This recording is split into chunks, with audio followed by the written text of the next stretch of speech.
We're good to go. Thank you. All right, thanks, Brista. And everyone, welcome to today's penultimate School Materialist Research Winter Seminar on Impresence, Habitat of Hiatus, featuring Moises Ramirez. I'm Jacob Henry Leviton, research architect and strategist with the School of Materialist Research. Our organization, the School of Materialist Research, or SMR, constitutes an education research inter-university platform that offers integrated credit programs, seminars, special programs, and research initiatives that address the many materialisms running through contemporary science, philosophy, art, mathematics, design, architecture, and politics. The SMR was co-founded by the Center for Philosophical Technologies at Arizona State University, the Institute of Social Sciences and Humanities, Skopje, the Department for Architecture Theory and Philosophy of Technics at TU Vienna, and the Critical Inquiry Lab at the Design Academy Eindhoven. The SMR constitutes an exceptional global hub for education, research, and experimentation at the nexus of the humanities, social sciences, creative fields, and the STEM sciences. And this, of course, fitting within those ends, has been a phenomenal series of open seminars. And so, in addition to today's conversation, we sincerely hope you'll join us for the last one. That'll be on Friday, December 20th, with Guilherme Gianti's design for the end of the Anthropocene. So, as ever, please register at the School of Materialist Research website, schoolmaterialistresearch.org, or join via the YouTube live stream, as I'm sure many of you are now. So, to today's talk, the position of subjectivity, and by extension, the subject, within the contemporary moment, lies newly, increasingly, intensifyingly suspended at rapidly changing, kaleidoscopic, prismatic, and an obfuscating nexus of conditions.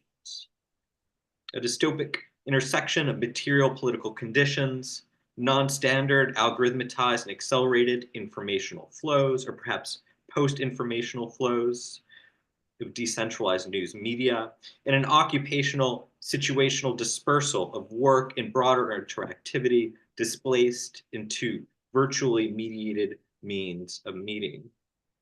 We need conceptual tools with which to orient. And perhaps no emerging theorist shows more promise in being able to provide us with a set of such tools specific to this contemporary predicament than today's speaker and his work on Impresence. Moises Ramirez is PhD candidate in the European Graduate School, where he's been since taking dual degrees in philosophy and psychology from the New School for Social Research. Ramirez's work has ranged across the fields of architecture, art, disability, despatialization, psychoanalysis, media, and mediation, among other domains, centering metaphysics as a renewing, and decisive materialist lens capable of illuminating a range of conditions endemic to the intensely mediated and in many ways newly artificialized presence. So, without further delay, I will turn things over to Moises to deliver us to the other side, perhaps, of Impresence. Thank you, Jacob, for the introduction. Thank you, Samara, for facilitating this opportunity. And I'll just start sharing the screen and then I'll get into it.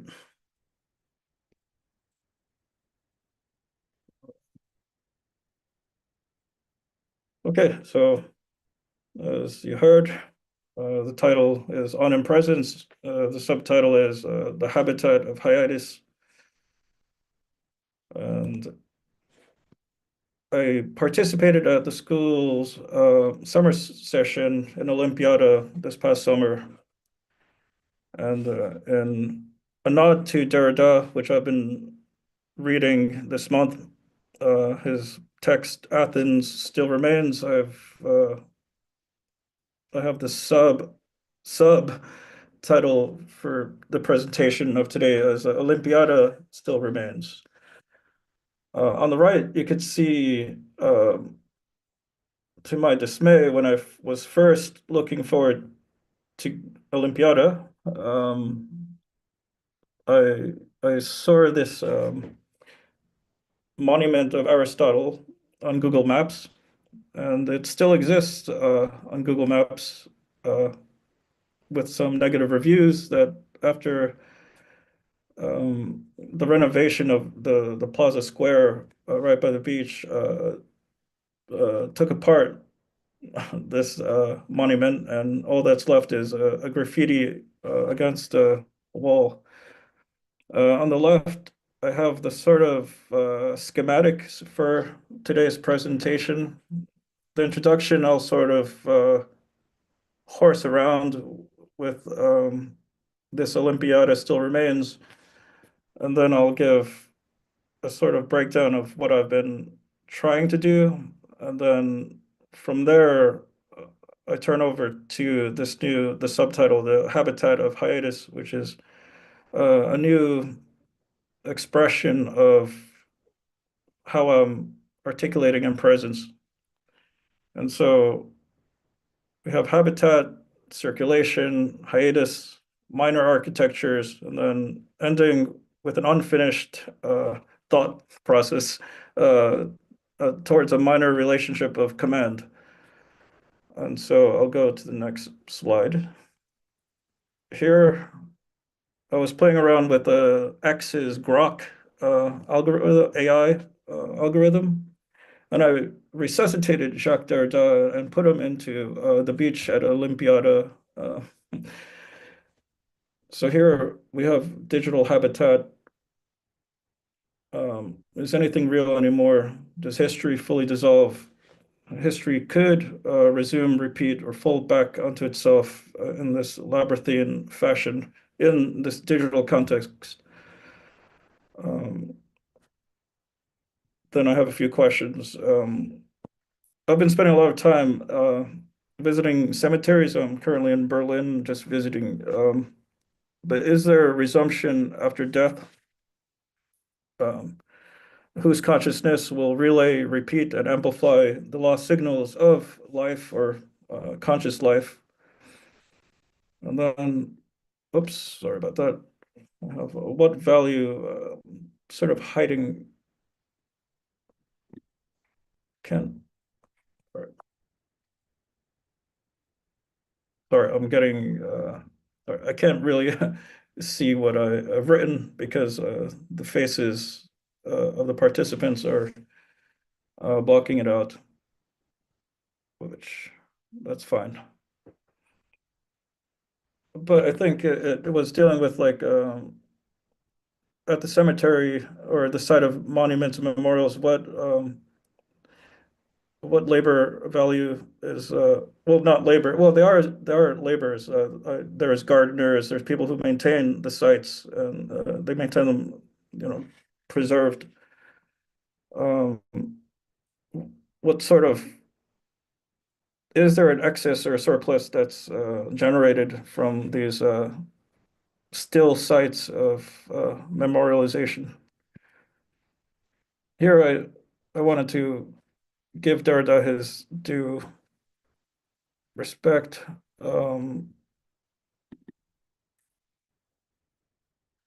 Having a tough time minimizing the faces. Not sure how. Try the minimize sign where the faces are. Yeah, Or just push them. You see, you have a slider. You can small them up significantly. it's just I'm not seeing a mouse at all, so Uh-huh. that's all right. Well, the mouse is in present.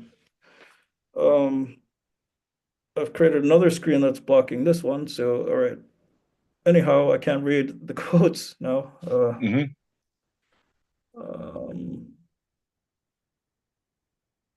Yeah, I don't know. I'm having breakdown. Oh, here we go. Okay, finally. All right. All right, sorry about that. Okay, here's Derrida. When exactly does a shot take place? when exactly is it taken, and thus where. Given the workings of a delay mechanism, given the time lag or time difference, if I can put it this way, is the photograph taken when the photographer takes the thing in view and focuses on it, or when he adjusts the diaphragm and sets the timing mechanism, or else when the click signals the capture and the impression, or later still at the moment of development. And should we give in to the vertigo of this metonymy and this infinite mirroring when they draw us into the folds of an endless reflexivity? Here, I'm sort of precursoring my doubts over Impresence. Is this philosophy a nod to Deleuze and Guattari's and a billion other philosophers questioning whether they're doing philosophy?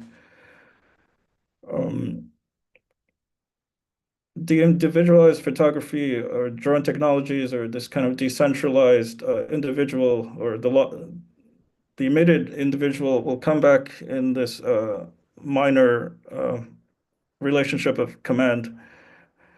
So this is just like a teaser.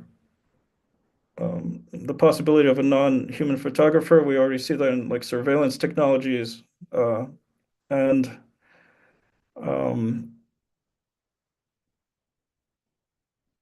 you know the photographer need not be human anymore. And the second point I had started to write is that history responds to the world like a large language model. I'm just trying to work through some ideas of how history is established or preserved through images, through language, and how will it be, preserved, constructed in the future. Like AI hallucinates, will our future history be hallucinated as well? So that's just a concern or not. All right, so what is impresence? Here, I sort of just give a background of how other people have talked about impresence. The word doesn't exist. There's no formal definition for it, but it's been used in this context.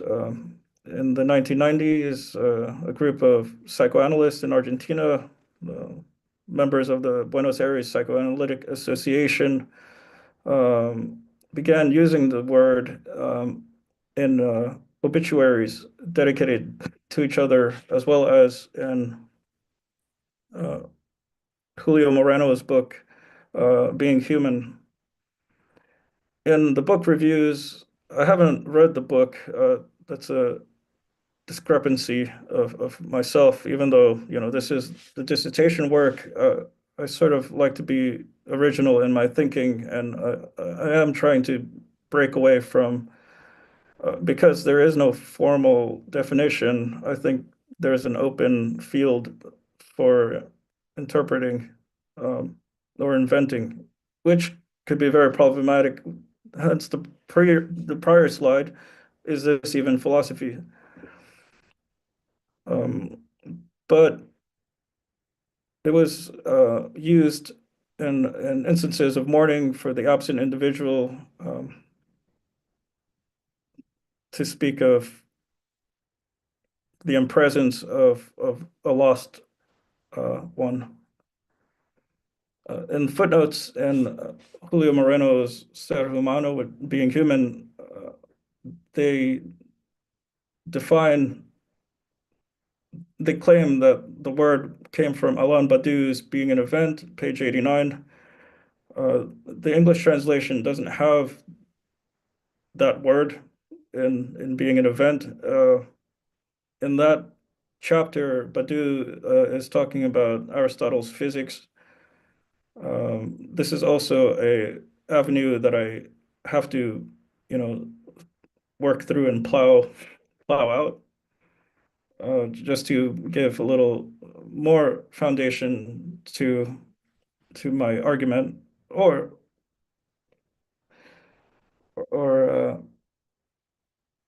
ungrounded. For some of my prior work, it's been stained by subtitles, so I have a few other presentations or writings where I try to define impresence. And to my surprise, when I did go to Olympiada, the professor John Malioka was also giving a talk on what he was starting to call schedules of impresence, and he was very surprised that somebody else was using the word. He did joke that the race is on and that one of us should publish first. But by all means, John, if you want to, please do. I do see Impresence as like a collaborative effort, something that I cannot finish on my own, and I'm just putting up flares, I suppose. This was more or less the schematic for the dissertation. It's in three parts.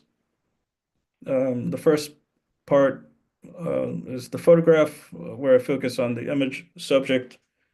The second part was the monument or the anti-monument, where I focus on matter or material and the object.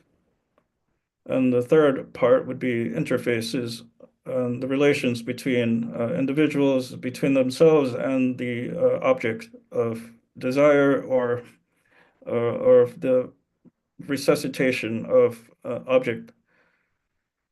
And so in the first one, although there were many Laurelians, I admit that I'm not that well read in Laurel, although I did use some quotes from the concept of non-photography, which in the first part I would have to, revisit and take a look. Other than that, I did focus a lot on Roland Barthes' punctum and his trying to capture the essence of the mother in the object, the photographic object. In the anti-monument, it was at first a Baudrillard and Bataille type of exercise. I wanted to think about liminal spaces and passing through monuments. Eventually, it became a reflection on Heidegger's essay on architecture or thinking and being. And the third part, interface, I start looking at delivery workers, I suppose, and their relationship to the city, mediated through GPS systems and performing desire fulfillment for an unknown other or unknowable other. I'm not really going to focus on that on this talk, but now I move on. One of the favorite things that I took out of John Malioka's presentation was his focus on Jacques Tati and trying to extrapolate a definition for impresence. He was using Michel Chion's critical reading of the films of Tati, and since Olympiada, I've been watching a lot of Tati films. So here I have the city as Umwelt, the Jacob von Uexküll hyphen as bridge, connecting concepts and symbols. I recently read a little Nick Land on his work on neo-reactionary, and in one of the posts he writes about elimination of the hyphen to legitimize the word neo-reactionary. Impresence never had a hyphen for me, and it didn't have a hyphen as a neologism in the Argentine psychoanalysts' work either. But here, in the still shot from Tati's Playtime, you could see the Eiffel Tower emerge as a reflection. The entire set of Playtime was constructed. I'm not sure if it was in Paris, but it's not Paris. It's the beholder's Paris. Hiatus, I've been reading Bruno Latour's An Inquiry into the Modes of Experience. I'm sorry, existence, sorry. An Inquiry into the Modes of Existence. It's one of his words. These uppercase words are his, and so this is Latour.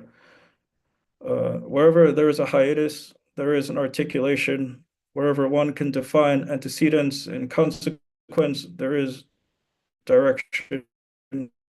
Wherever one has to add absent beings that are necessary to the comprehension of a situation, there are signs.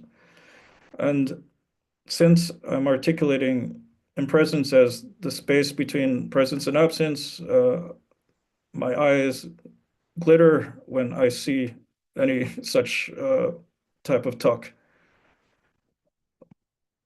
And here, two more stills from Jacques Tati. On the left, you see the end of Playtime, where there's a roundabout of traffic. It's kind of like a carousel. There's like not circus music playing, but something like that. And then you have the end scenes of traffic, where it's immobilized and sorry. There's sort of a choreography in this standstill. The pedestrians are walking through the still cars. So there's oh, there we go. The quotations that I have are from Isle Weisman, from his book, The Roundabout Revolution. And so under circulation and flow, this is Isle Weisman. The roundabout is not only the physical space of the circle, but also a set of rules for its use. These rules responded to another emergent principle of political and economic importance, self-regulation. The development of the roundabout coincides with early 20th century faith in deregulation and self-regulation, whose principles had become prominent through political and economic theories of liberalism. And then under hiatus and suspension, Isle Weisman again. The roundabout is not only the physical space of the circle, but also a set of rules for its use. These rules responded to another emergent principle of political and economic. I think I've read the same thing. Sorry, I used the wrong quote. Too late now. But in the end, I think both apply. So I'll move right on. Static noise. Here's another scene from Tadi's Playtime, where he's looking for the person he's trying to deliver a message to or receive an envelope from. Static noise as a suspension, as interference.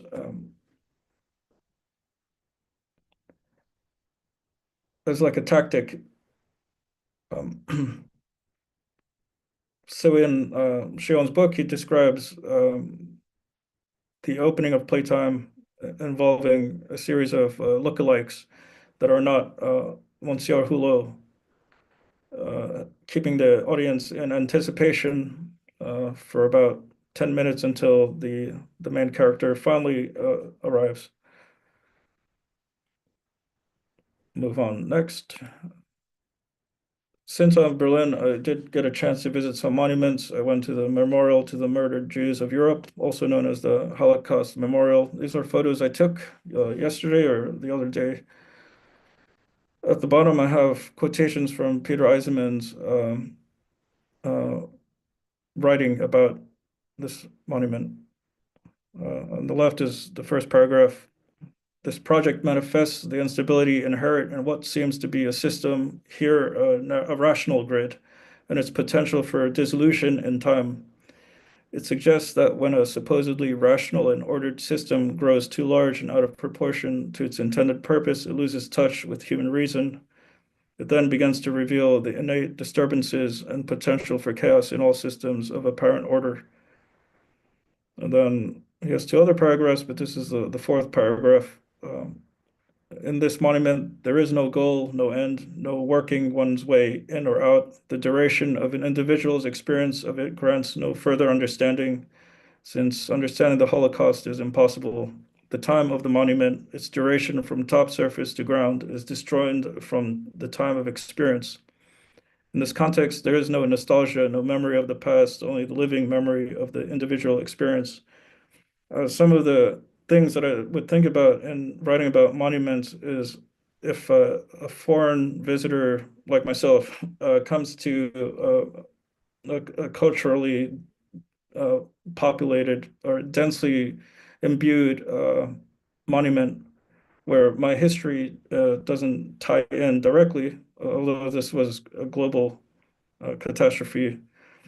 Um, I wonder, like the naivety of children as well when they enter sites like these that have such a major importance, but in the end, there's sort of like a Tati labyrinth in a way. It's kind of fun to walk around and get lost, just like from a phenomenological experience. If you put like a like a robot and have them walk through, sites, not just the Holocaust Memorial, but other sites such as Ground Zero in New York City, which Baudrillard also writes about, but it wasn't built. Uh, the new monument wasn't built in Baudrillard's time. I also got to visit Trump Tower Park. There's a Soviet War memorial and vastness and empty space. There's a deafening silence that I only experienced at the beach of Olympiada when it was quiet. Um, but here, I did witness, children in carriages arriving at the monument, and there's silence. There's not even birds chirping. This is what I was talking about earlier about uh, what value is produced or echoed through these spaces and sites. And they're free, they're public, the domain, not domain, but public installations. And I mean, this is from 1949, and it's also a cemetery for Soviet soldiers. Dislocation. This ties in a little bit with how I think of impresence. Although, historical events remain frozen in monumental matter, such as how we saw the Peter Eisenman Holocaust Memorial, or even the Soviet memorial to the destruction of the Third Reich, I think. How is history transmitted in the silence of monuments? As visitors or tourists, how is the impact of monument affect the individual who encounters a site without context or explicit affiliation with the given historical textures? What remains of the individual, or what gets augmented after visiting sites of the recapitulation of events? There are often little to no wildlife at sites of monuments, adding a deafening silence and emptiness that has dimensionality, contrasted to confined habitats for wildlife and zoos. I also did visit the Berlin Zoo. my time here, where in the zoo or the museum might stimulate intellect or openness or children running around playing. Monuments and memorials constrict the visiting body into a captivity of senses. I wasn't able to quote, there's this Routledge publication on Walter Benjamin on architecture, and there's this great essay on the architecture of fascism. And they talk about Mussolini's interest in Nietzschean values, but the monuments, the palace was made to intimidate the visitor. And here, what I was calling minor architectures, it's not necessarily minor in aesthetics, but built by minor beings. The left, there's a photo that was in Daniel Dennett's book, From Bacteria to Bach and Back Again, Evolution of Human Minds. He compares the termite colony to the Antonio Gaudi's Familia Sagrada Church. I recently read Stanislav Slem's The Invisible, where there's this, well, there's a human envoy or convoy trying to find out what happened to the other lost human convoy, and they get a first-hand encounter with like a swarm type of intelligence, swarm technologies, and they sort of piece together this necrosphere of there was like an ancient battle between two autonomous machine technologies where one evolved into being as small and light as possible. They questioned the awareness and rationality. There was none. It just knew how to defend itself against uh, the other. Um, So, and then going towards the end, these were sort of little ideas that I didn't get to flesh out for this habitat of hiatus, but I think I will still work on it because it will add more pages to the dissertation. But eventually, I did want to think about towards a minor relationship of command, you know, and the command of the many or the small. And so we have scalability, deployability, we have hiatus, stasis, suspension, traffic fortress, psychiatric hospital. I didn't really embellish on this just yet.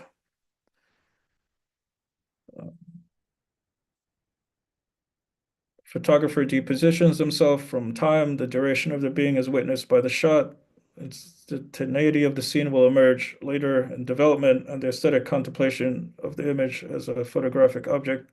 Here's a selected bibliography of things that I talked about today, except Paul Virilio. I didn't get to talk about what he described as glacial, the glacial. I didn't have time to really put him, but he was at the hovering like a drone.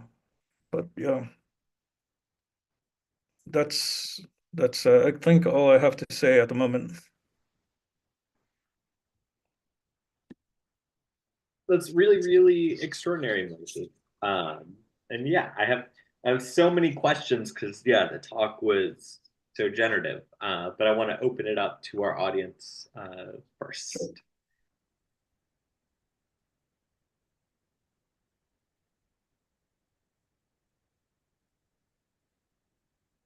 So yeah, well, questions are perhaps in the process of formation. I wanted to hear a little bit about how you might conceive of maybe the potentiality of impresence operating and perhaps what makes it operative, because it seems to me that many of the sort of surrounding conditions that you're engaging with and that Derrida certainly grapples with intensely in Athens still remains, right? It's about the kind of like impasse that might create a rupture within a moment that's sort of ever intensifying, ever accelerating, and sort of my philosophic concern is that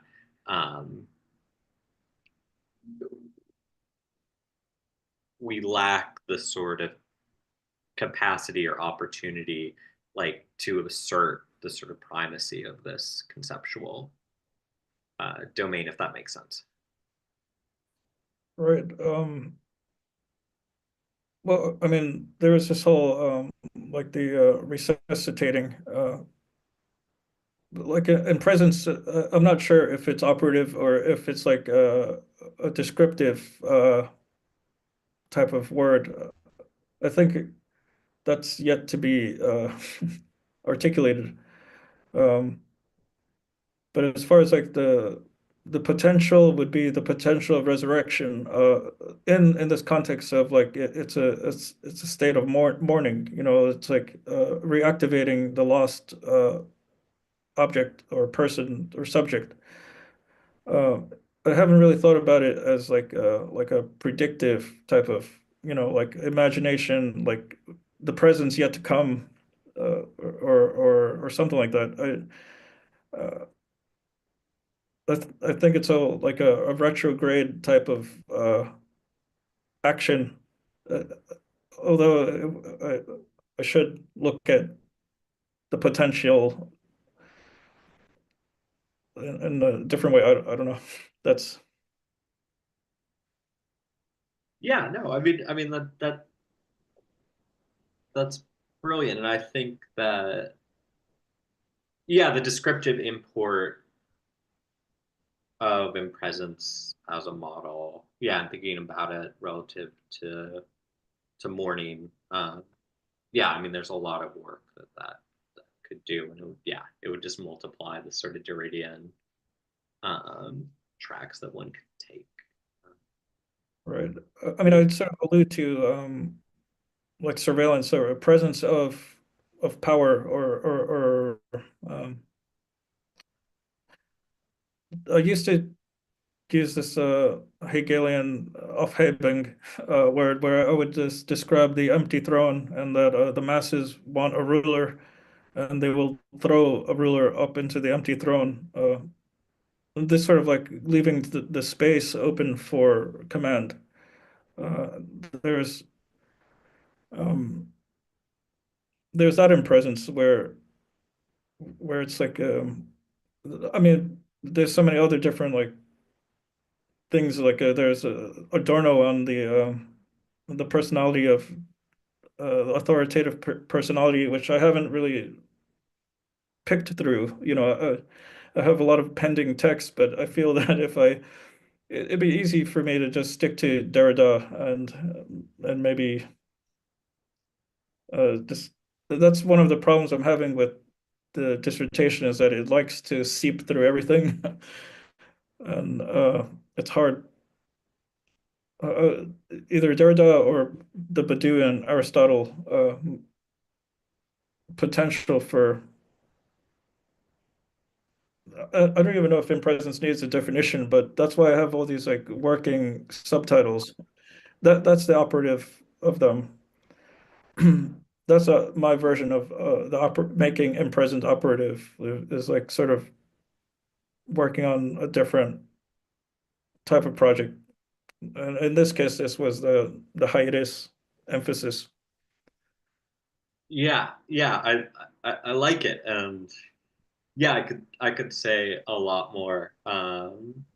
Yeah, especially about because yeah, I think that nexus of Derrida Adorno is I mean it could do a lot of work here. But are there other questions in the room or on Zoom? We have nothing on the live stream for now. Yeah, all right. So yeah, I mean, I'm thinking about, with that Derrida Adorno nexus and like what Impresence might do with it. I mean, um, because yeah, I'm thinking about a few different sort of directions, relative to like some of the present stakes of Derrida studies, right? And deconstruction more generally, and the ways in which a path typically not taken, but certainly exists, is the sort of, yeah, the nexus of like deconstructive ties between like Derrida and the Frankfurt School. And at the forefront, I think if we're thinking a little bit about like impresence and its political stakes, particularly on the level of governance, right? Like there's Catherine Malabou's, recent work rethinking deconstruction within a sort of anarchist trajectory that runs from like Proudhon to the present. And, those, and there's a sort of, I know you're thinking, specifically along the lines of, um, you know, things like um, AI and virtuality and those stakes. But, I'm also thinking about the sort of broader ecological, like more than human stakes of that potential relationship between like Derrida, Malibu, and, the work of someone like Natalie Lazinski-Veitch, who's thinking explicitly about um, the sort of the stakes of the Derrida Adorno nexus in the wake of the Holocaust, and specifically the figure of the animal. I mean, I'll have to add this to the list, but yeah, I haven't really read much of Derrida's lectures on the animal. I know that he has like the sovereign text. I forget what it's called, but Beast and the Sovereign, yeah. the beast in the sword. Um, and you'd have to write down the last person you mentioned. I'm not familiar with her. Natalie Lazinski-Veitch. Yeah, I'm not totally. Yeah, but we could talk about that. I mean, I'm less interested, I guess, in this sort of like name constellation of these relations, I guess, than like the sort of broader headline news, which I think is appears in like one of the main stakes of what you're engaging is, Right. you know, what does impresence mean for a potential like rethinking of, I suppose, nothing less than governance. Right, or self-governance, like because in the third part I talk about the laborer or the worker, and the worker who delivers and is supposedly like a self-worker, like he works for himself whenever he wants. He can log off, log on. This I call them flaneur worker because they circulate through the city, waiting for an order, hesitating until the ping comes to uh, either pick up someone or deliver an object, food or a package. And I sort of conflate them with like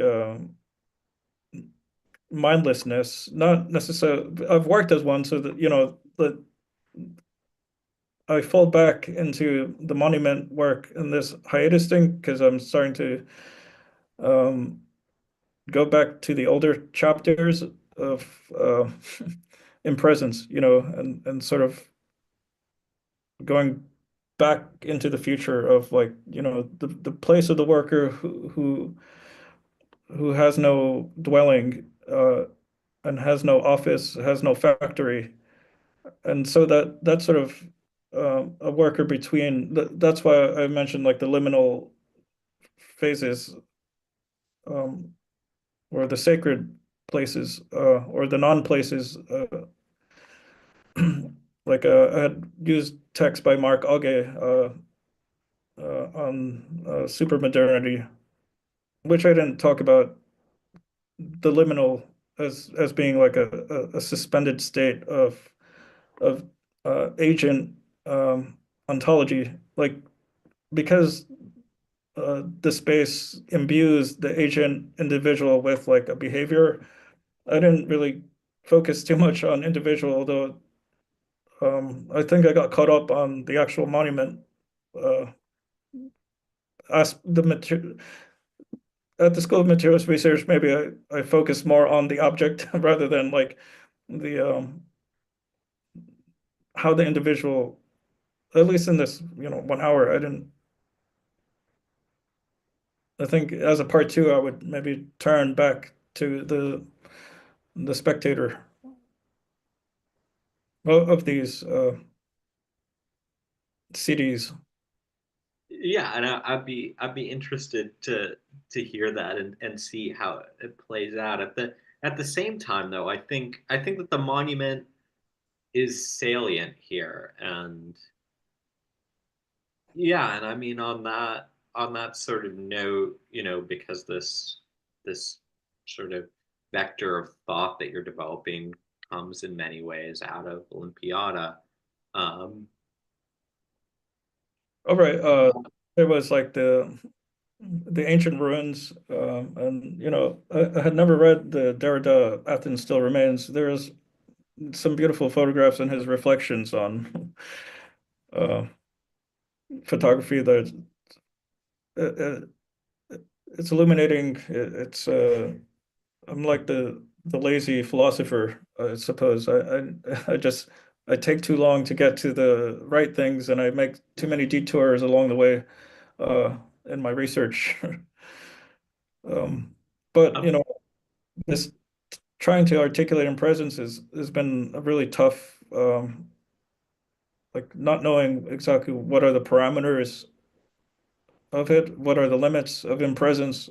It's a really I'm trying to like legitimize legitimize my own relationship to the research, or is it research? What is it like?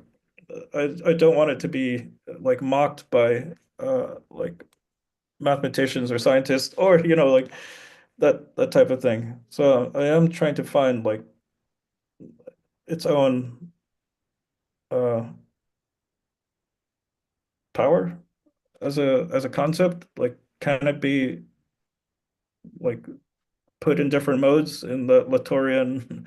Like, is it a language that is translatable into like the political, into the scientific, into the legal, like legal in presence?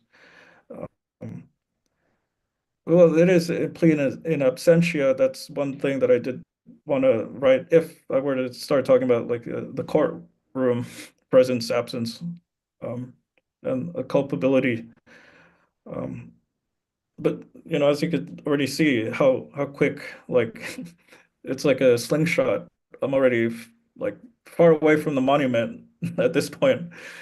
Um, yeah, but I think that that's just a sign or a trace of its deep and capacious philosophical import. right. Um, but yeah, the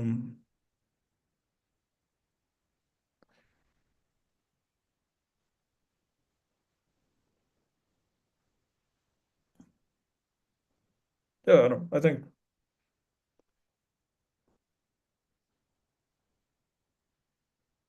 I was gonna say something on drones, but I don't. I'm not really sure what to say. Apart from their static position, or their ability to be static as a camera, their stability. But Yeah, I mean the proliferation of drones in discourse this week might make that an impasse. And right, I'm far away from New Jersey at the time, but when I get back later this week to New York, maybe I'll take some videos of these New Jersey drones that are populating the night sky. it I mean would that be that's where it's a suspension. People don't know what it is. There's insecurity about who's operating them. What are they autonomous? Are they aliens? What's going on?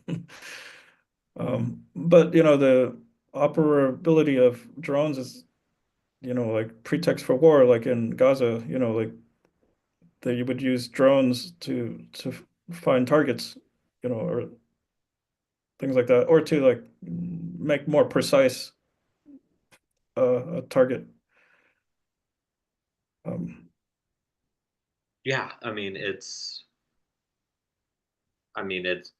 crucial. And yeah, Shamini, I don't think we've gotten clear on,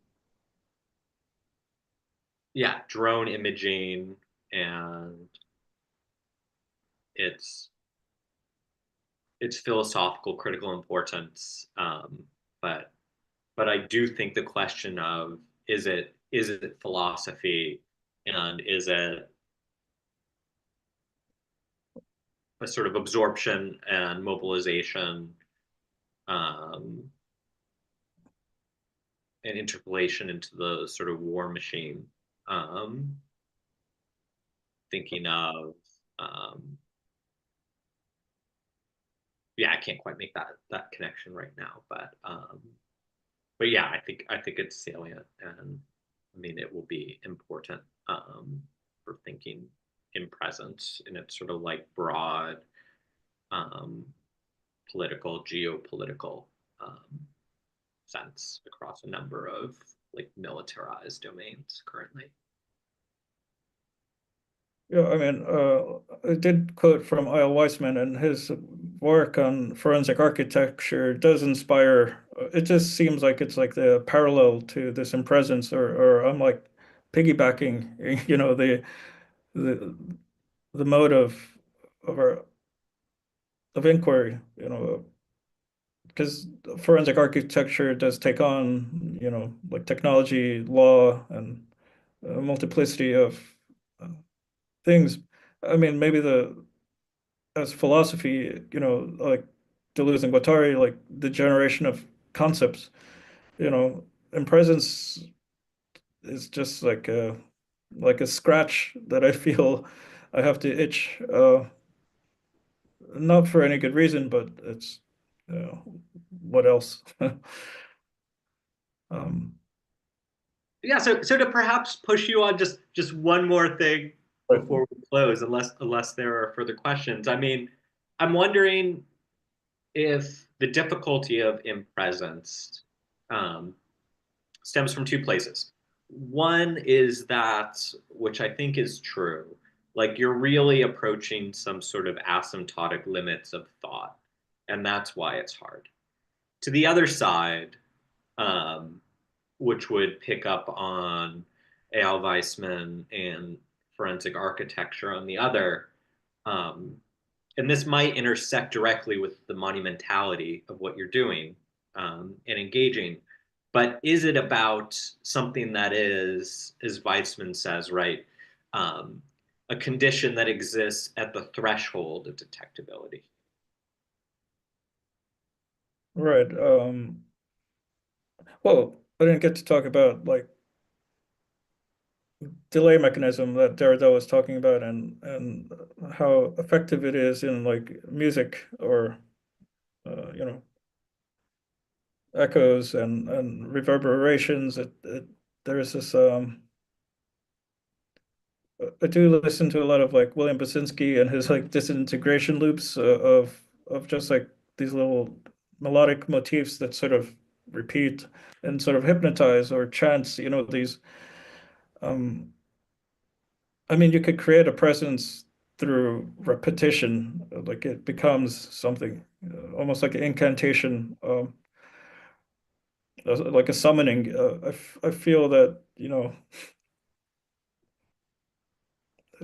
it's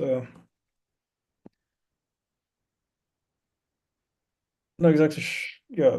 I think in presence is not necessarily just visual, but visual is definitely a source of my inspiration, and understanding presence. Although if I were to just think of it as like a sonic phenomenon, or is it a phenomenon at all? When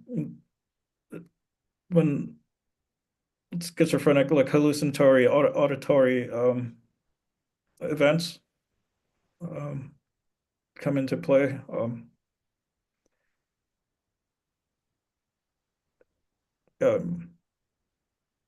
I mean, but they certainly do, and yeah, the fact that you drew us to the sort of hallucinatory sense of things.